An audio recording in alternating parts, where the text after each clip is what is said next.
What is up, Lions fans and the occasional Rams fan who always wants to join? And any other fan in general, this is the Analytics Den, and I'm going to be reacting to the Bears versus Lions game, then talk some draft, and give my little thoughts on the game and what happened. So, first off, it's a Lions loss. Really, really sucky. Lions went the 10th straight week of not having a more than 17 points in a game. But honestly, I don't think it was because of play calling or the roster. It was penalties. So first off, let's look at the play-by-play for the Detroit Lions. So first off, just about every single drive had a penalty. False start,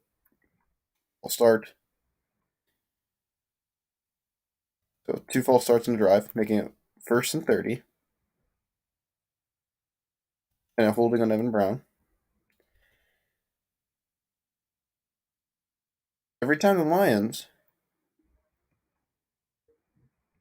tried to get something going or were close, penalties ended. This is just one example.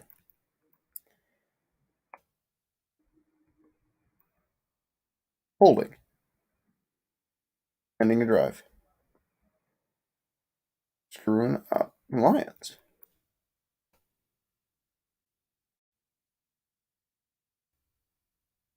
This is the first drive we've seen that it was not in the holding. Second drive. False start. Holding. Holding. And as we just know, thousands of holding plays. There were about 3 drives where there was not a single penalty. I didn't even look at the touchdown drives. I thought that's useless. Was there? Looks like there was not a penalty on a scoring drive. So, this game wasn't lost because of scheme, because of the player doing completely bad. It wasn't lost because the defense or offense wasn't able to do anything. It was purely penalties. People are going to want to blame Campbell for clock management, but also it was just the rookies not knowing to go on the field. Granted, I still think Campbell should just allow a touchdown and give Goff and the Lions a chance to score in the drive. And Campbell definitely could have done a lot better play calling. But that's actually what I want to talk about. Not only was this game lost to penalties, but I am sick of Lions fans getting mad at Dan Campbell for play calling. They are criticizing Dan Campbell for the wrong thing. It is the lack of discipline in his team. I'm still a big believer in Dan Campbell. First off, let's look at this first game that Dan Campbell has a healthy Goff, and an addition of Josh Reynolds and a healthy tackle duo. So he didn't have to work with an injured Goff or Tim Boyle, and he got Josh Reynolds. Jared Goff had his best game of the season. He was good both halves. He only had 4 incompletions, 171 yards, 2 touchdowns, 6.8 yards per throw. And he nearly led other scoring drives had not been for penalties. On Williams, he got about 4.2 yards a carry.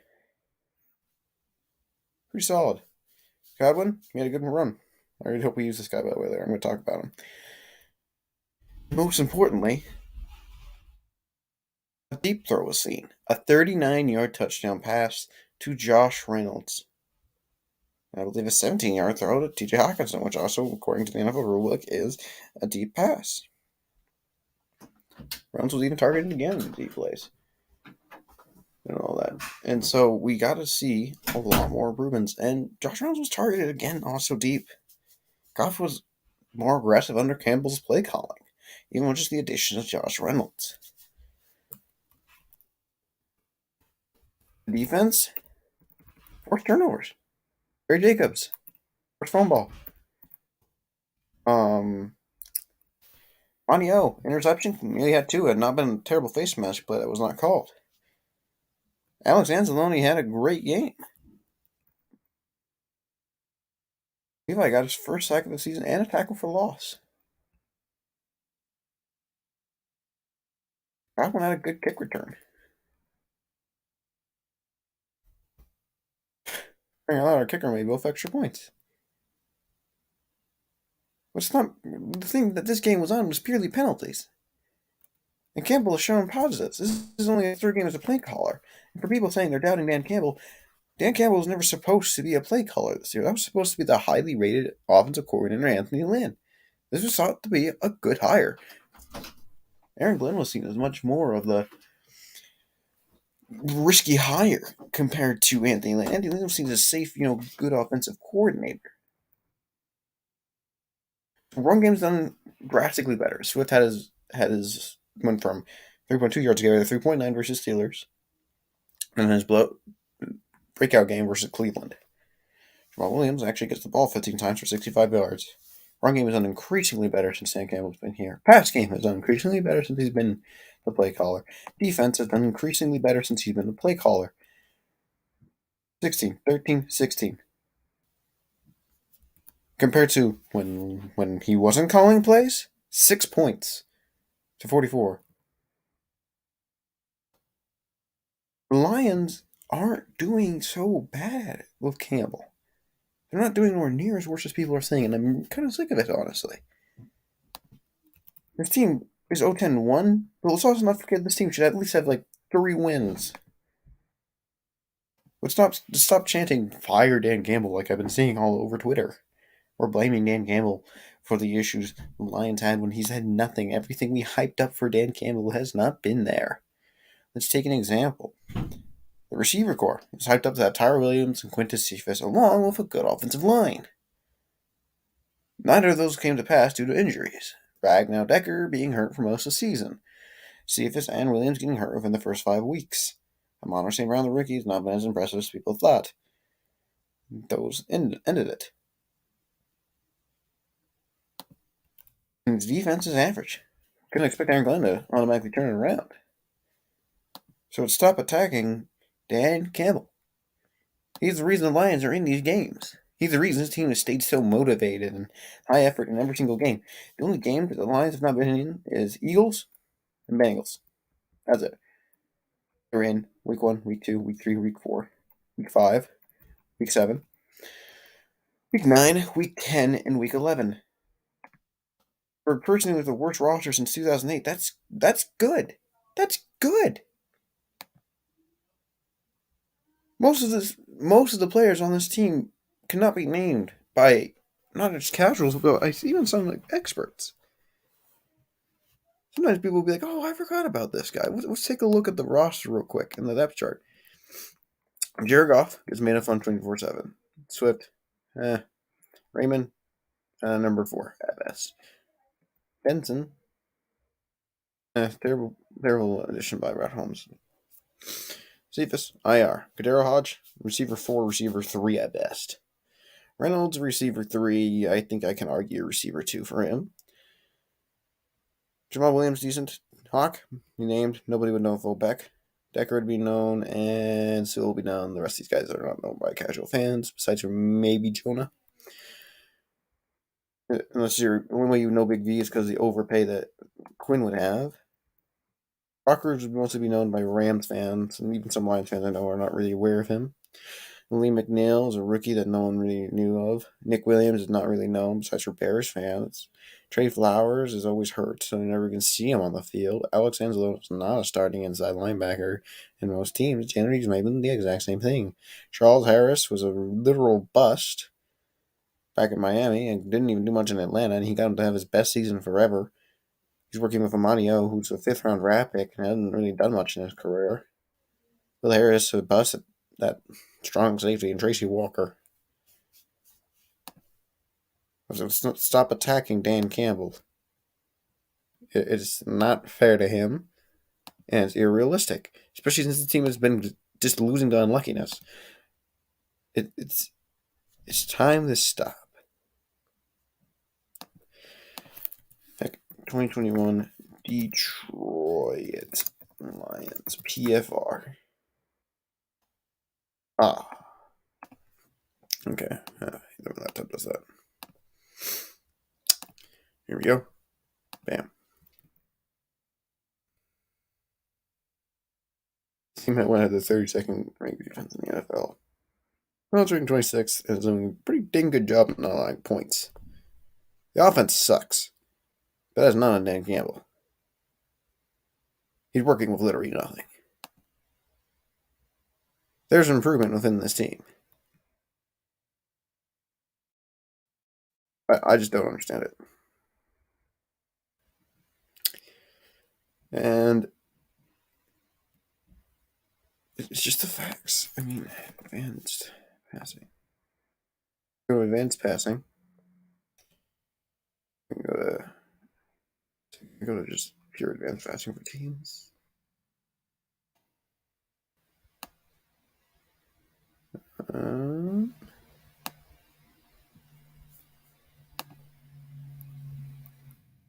Okay, let's go to this. Advanced stats PFR. That's it. Here it is. Okay. Pull this up. There we go. So,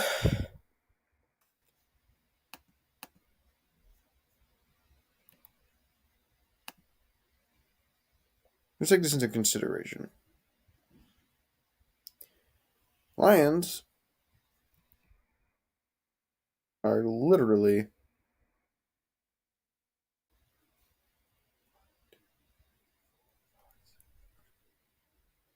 an 11th best team with bad throw percentage.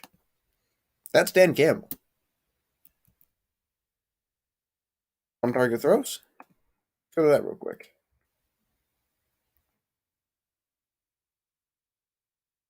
Lions.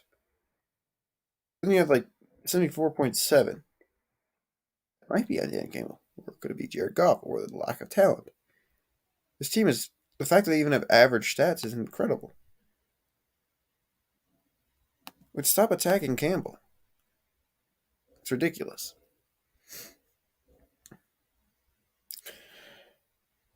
Now, I'm going to also. Now, here's where I'm going to start saying, here's my criticisms of Dan Campbell, though.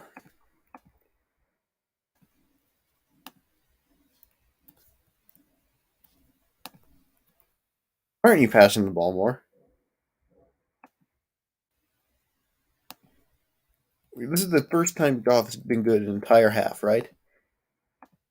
84% completion percentage, 171 yards, 6.8 throws, and 2 touchdowns, and he was close to getting a score every drive, 121 passer rating. That's good. You keep passing the ball, and they even kept trying to run. I can understand if Goff was just being like normal regular season Goff, like past the first 3 weeks, but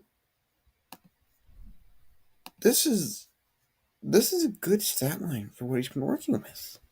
That's success. Campbell should have thrown it more.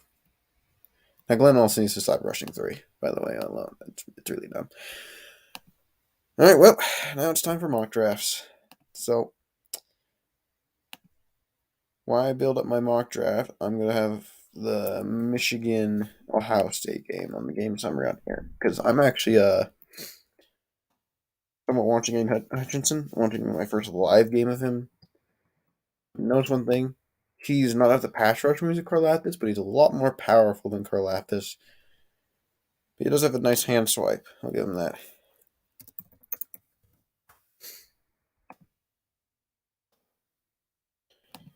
I go to here. Boom, boom, boom. And go through a couple scenarios here.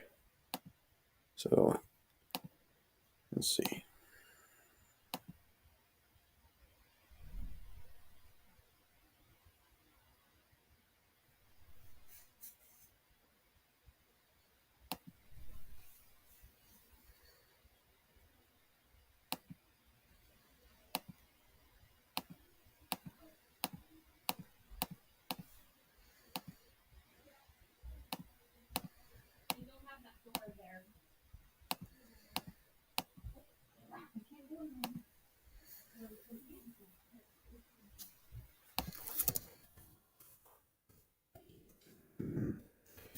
Smith, ESPN. Let's see. Oh wait, it's halftime. Yeah, actually, I'll just switch this out. You guys can watch the live crowd, actually.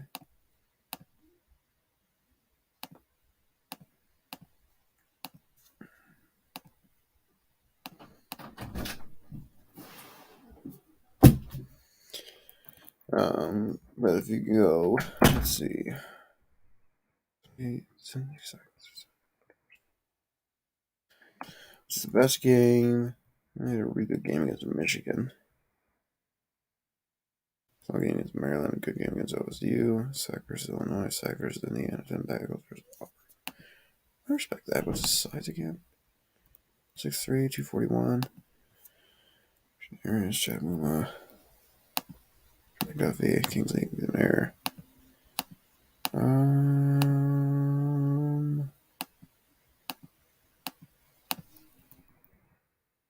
gonna go Lactica Smith. No Jameson Williams. And then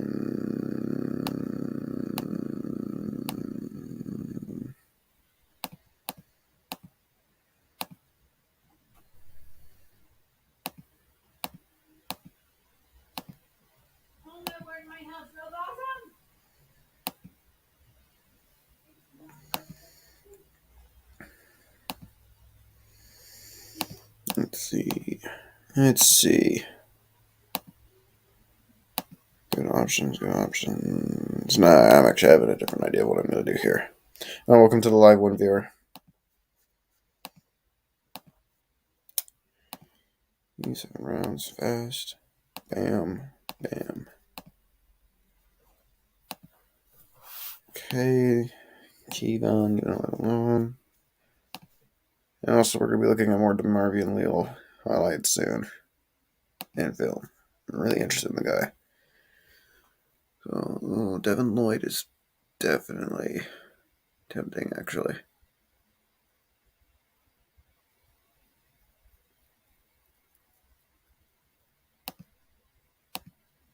Yeah, I'm going Devin Lloyd here.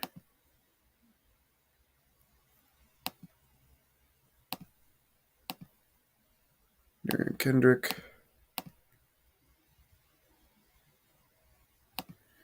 And yes, I know Justin Ross's injury history, but that's worth taking in the 3rd round. And then go grab.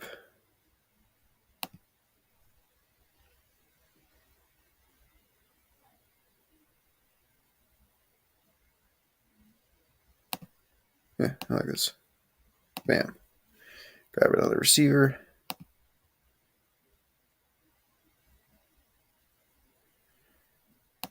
Let me care about getting.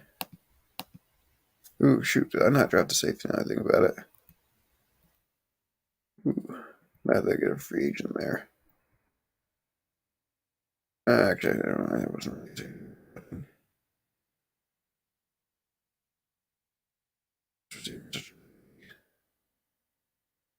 And I also like Sterling Weathersford a lot. Look at that, go grab that, look at that, look at that. Let's see. Kennedy Brooks is solid, Jerome Ford is solid, Keaton Slovis, Brock Purdy, Bo Nix. Let's see.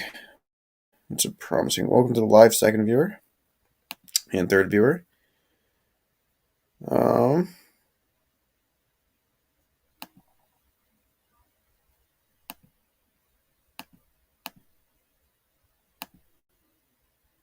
Let's go get a good backup tackle. The disaster of Matt Nelson. I do not want to ever have to witness that again. Let's go grab a good backup edge. Go grab a new kicker. Can tell those kickers pre themselves. I'm not down.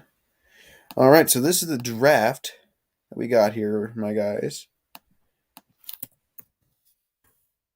So I'm trying to do draft day scenarios of everything because I don't think I've been looking at the numbers in history. I just I don't see us being able to trade out.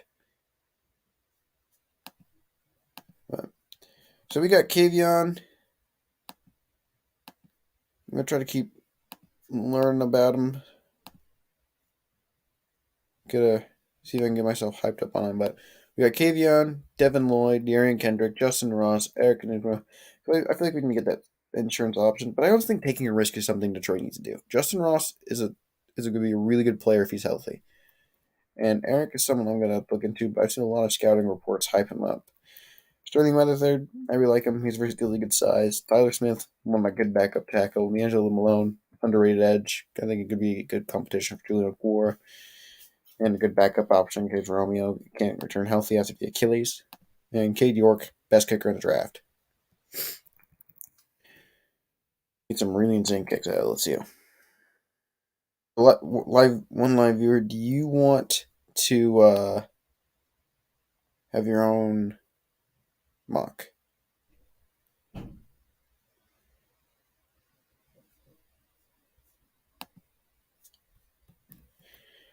Because yeah, this is probably very likely. Because if not, I'm gonna start looking at film for Eric, and then I'm also gonna keep looking at Leo film because I'm really interested in Damari and Leo lately. I don't know why. Some good stuff I feel about him.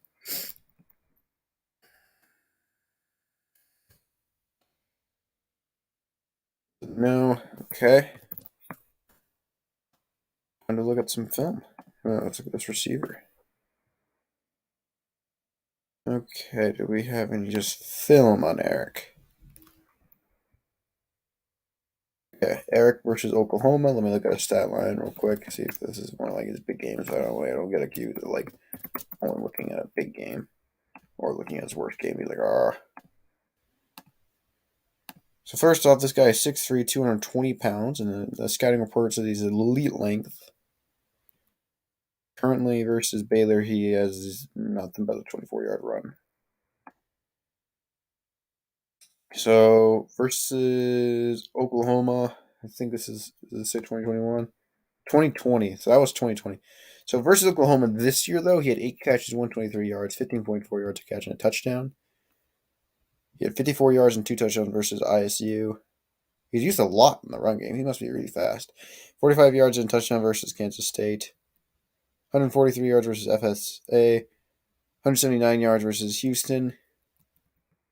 So he's averaging 15 yards a catch, 691 yards, and 4 touchdowns. And he has 2 rushing touchdowns and 12 yards to run this year. Versus Oklahoma last year, he had 7 catches and 88 yards. So this seems like a decent game from him.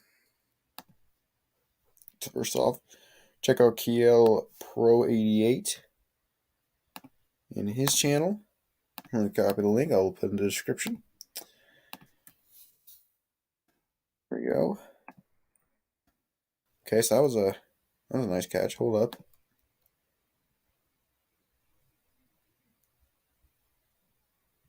Yeah, those are some long arms.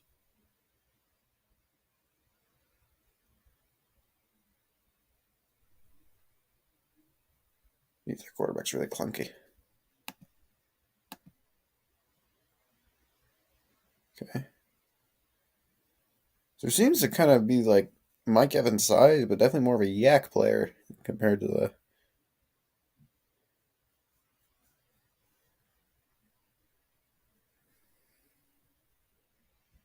Nothing. Could have put some effort on that blocking. Nothing. Open. Nice catch. Good route.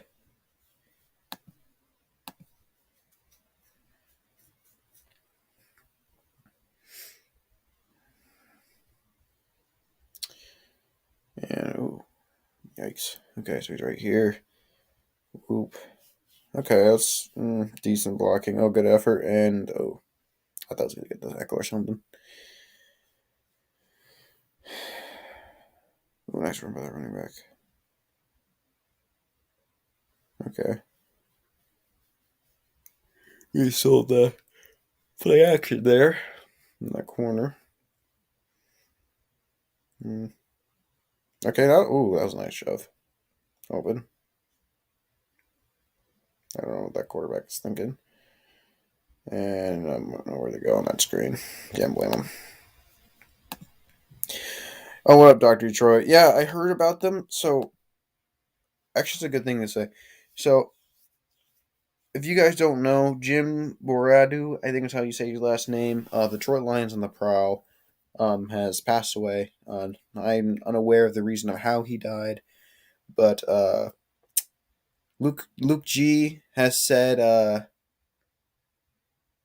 that he wants to try to get his Twitter account and YouTube account like another 1,000 subs or something before like now that he's dead. So I'm actually gonna share this Luke's post. I haven't really done anything with Luke in a long time. It just came to recommend. That's how I even learned about it.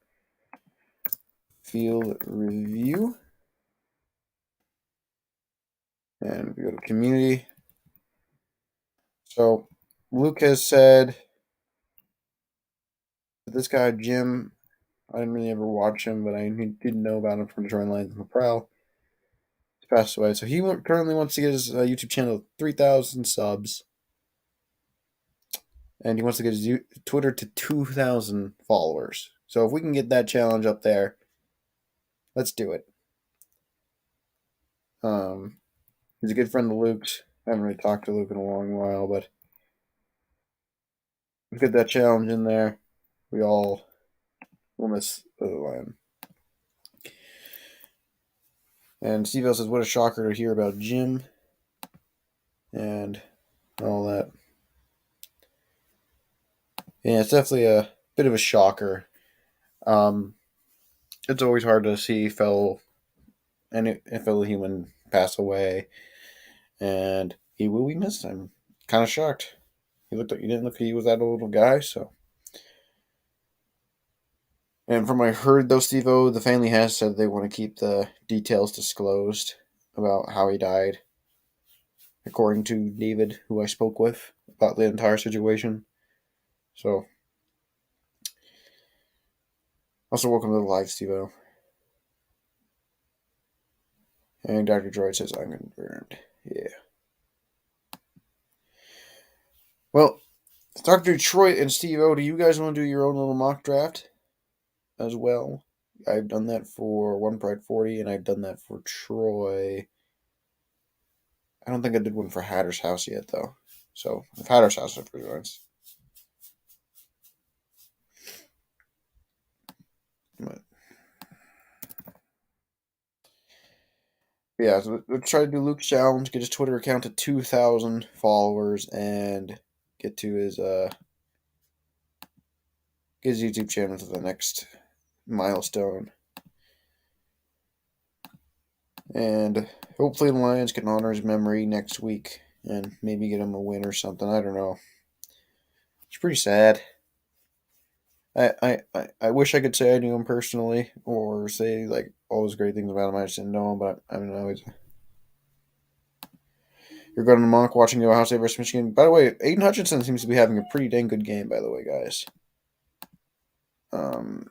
I've counted like 5 pressures already, and I think he already has a sack, and he technically got 2, but one was called a back by penalty.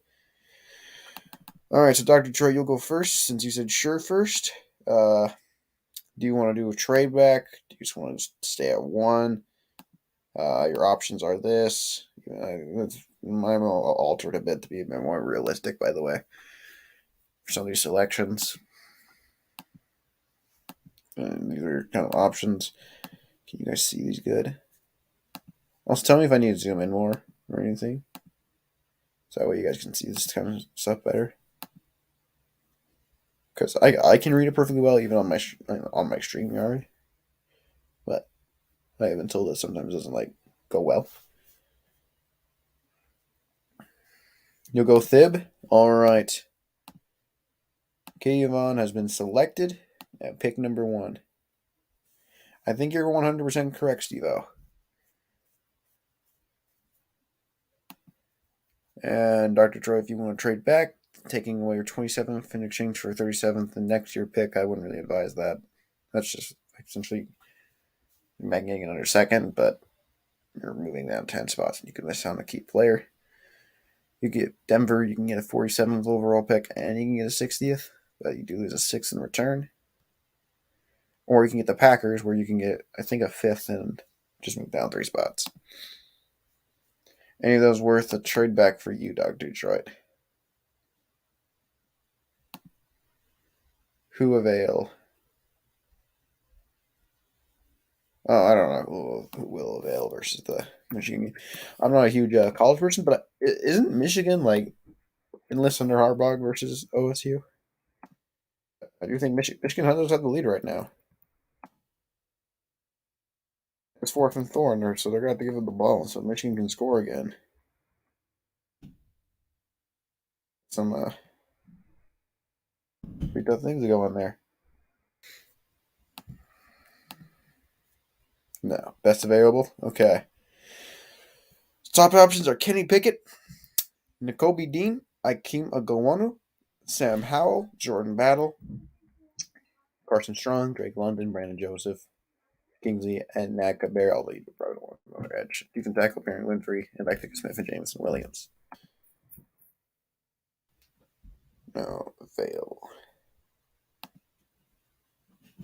Oh, no. Oh, okay. Um,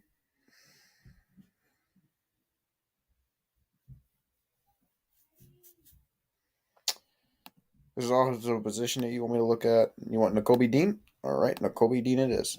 The Lions' first overall pick is a linebacker. Overall pick is an edge linebacker. Now we got over here. Our top options are Sam Howell, Jordan Battle, Carson Strong, Drake London, Marion Winfrey, Lectica Smith, Jameson Williams, Malik Willis, Brandon Smith, Trent McDuffie, Christian Harris, Jaquan Brisker.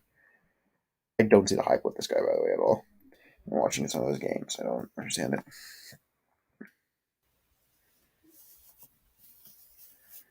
You want Jordan Battle. All right.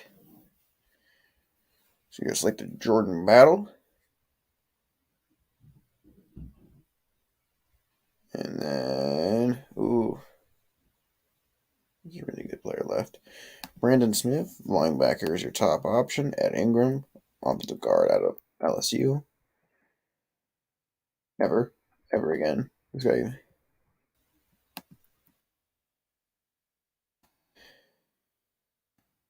Thinking of that guy's leaving this on here. You got Jahan Dotson. We haven't selected a receiver yet. Robert McCreary, Ian Catalong, Zion Johnson, Sam Williams, Leon O'Neal. Oh, that's not what I wanted. Here's your top options at receiver, by the way. Jahan Dotson, Justin Ross, and Ice Smith. I don't think we've selected the corner yet. Robert McCreary, Michael Wright. One of the Auburn guys. I can't even pronounce his guys in first, much less his last. And then there's always Earl Garrett if you want to get out. Ethan tackle this year. Nick Juanito, Sam Williams, Boy MFA.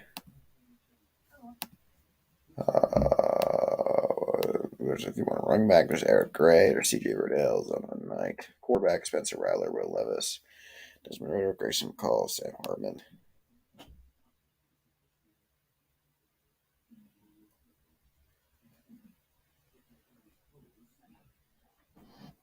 So definitely up in there. I said we're.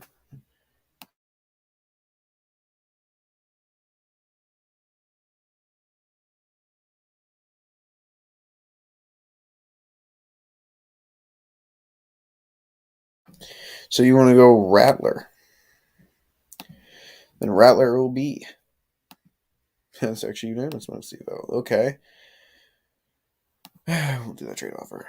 Okay, so top player available: Eric Gray, CJ Riddell, Zonovan Knight, Thayer May Munford, Tyler Leader, Zay Flowers,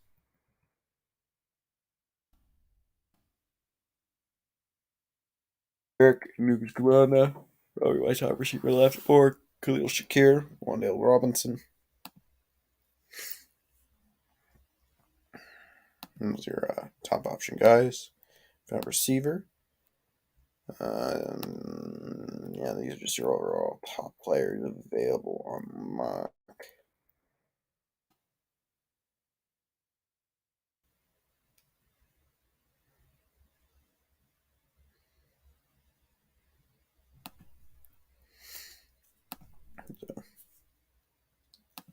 Also, if there's a position you want me to look at.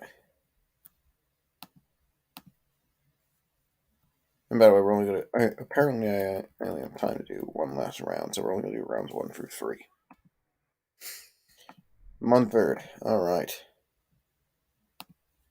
And that is your draft. Okay. So you selected the offensive guard. They are Munford. You selected Spencer Rattler, quarterback. You selected Jordan Battle, safety. Jacoby Dean, linebacker.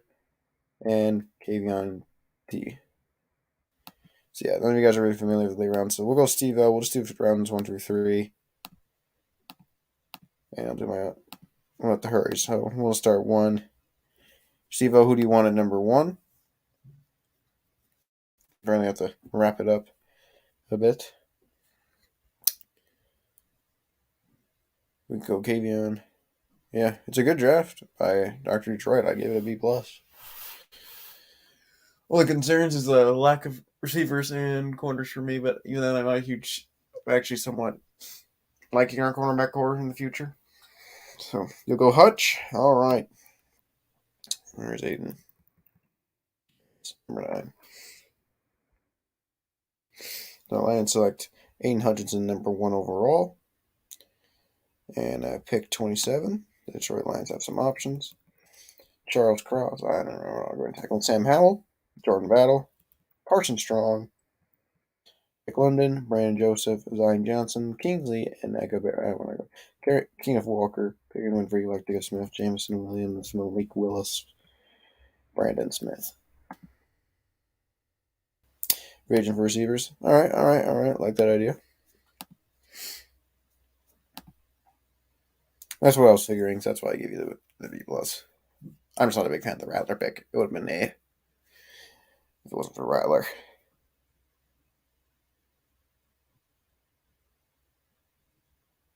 So who is Steve O1? Also, if there's a position you want to look at, it's like receiver, safety, corner, linebacker, edge, team tackle, like all that. I can look at it for you. You'll go Drake London. All right. London at number 27. 33. Who's your pick, Steve-O?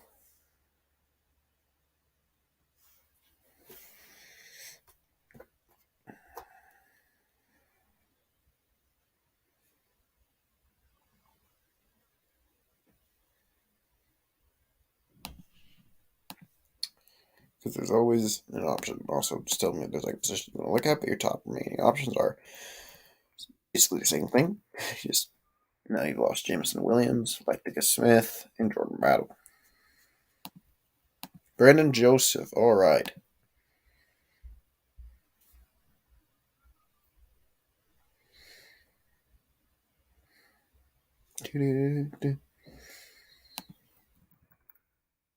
Brees Hall, running back out of Iowa State, is still available. Ed Ingram, off the guard, LSU was still available. Spencer Rattler, still available. Jalen Catalon, still available. Ryan Johnson, still available.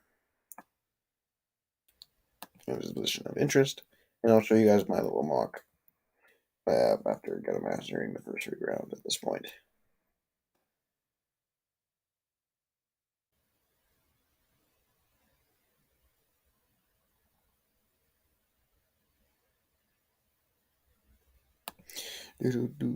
Haskell Garrett's a good option.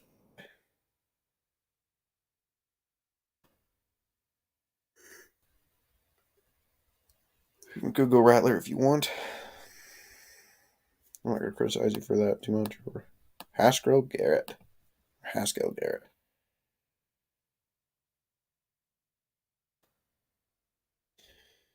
That leads us to the final pick.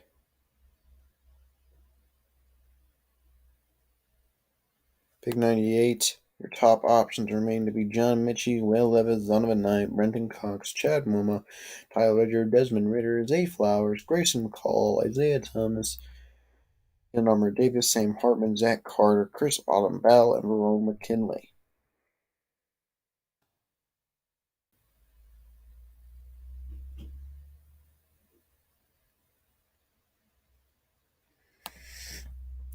There player in there that you are interested in see how position or group you want to look at.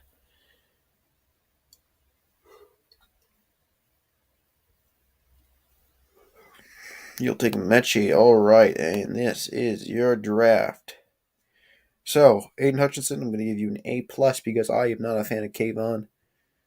I think Kayvon's more of a B plus player of a high ceiling with a really high bust floor. I think Aiden Hutchinson's a high floor, high ceiling player. Drake London, I like him a bit, but he's definitely kind of a riskier player for me. Brandon Joseph is a interesting player, kind of smaller, but a lot of production. Haskell Garrett, good production at OSU, good pick. Mechie A. So overall, I give this draft a B plus, A minus. And I'll show you guys my draft here for the first 3 rounds. So just assuming we stay there. Edge, you probably got to go one of these 3 guys. Leal, I don't think is the first overall. Worthy, I'm gonna go.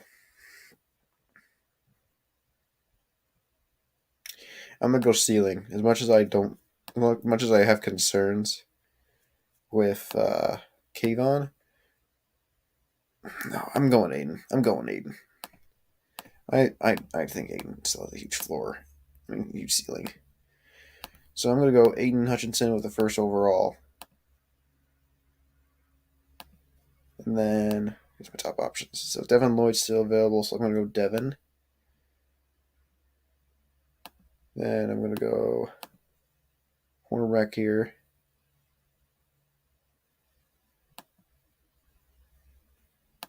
I'm gonna go receiver.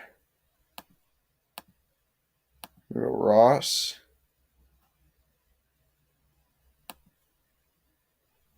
And then Chad Muma. I don't get Ojobo.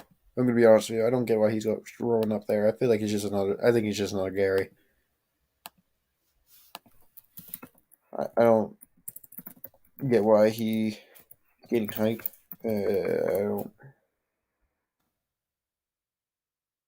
He's never been like. I think he's gonna be a decent player, but like, much of a fan of him.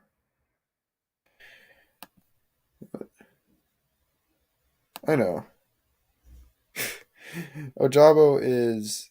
I know he has 10 sacks, but production's not all of it. I feel like it's because everyone's focusing on Aiden. Ojabo.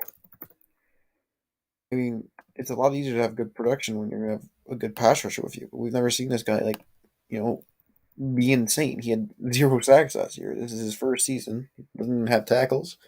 He's having a good year. I'm gonna give it to you. But I don't know, man.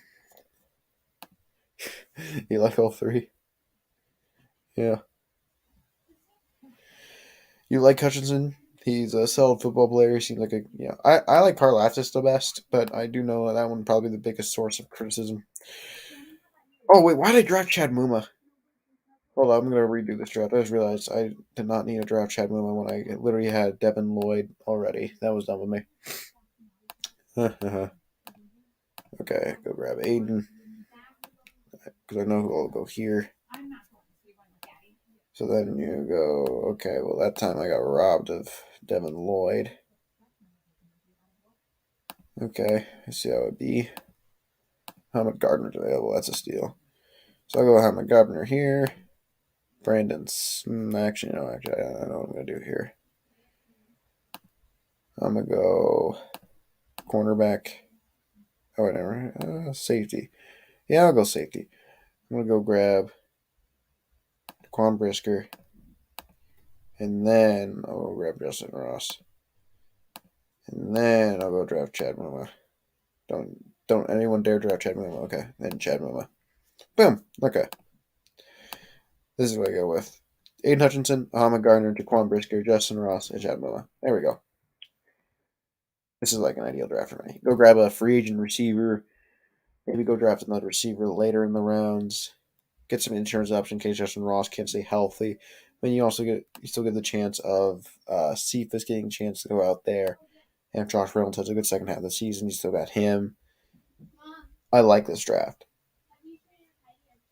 And so and I think getting Ross at the top of thing of aggressive and trying to do it instead of going for the safe, high floor, high pick players. Those silly players. So this is my mock draft. What are your guys' thoughts?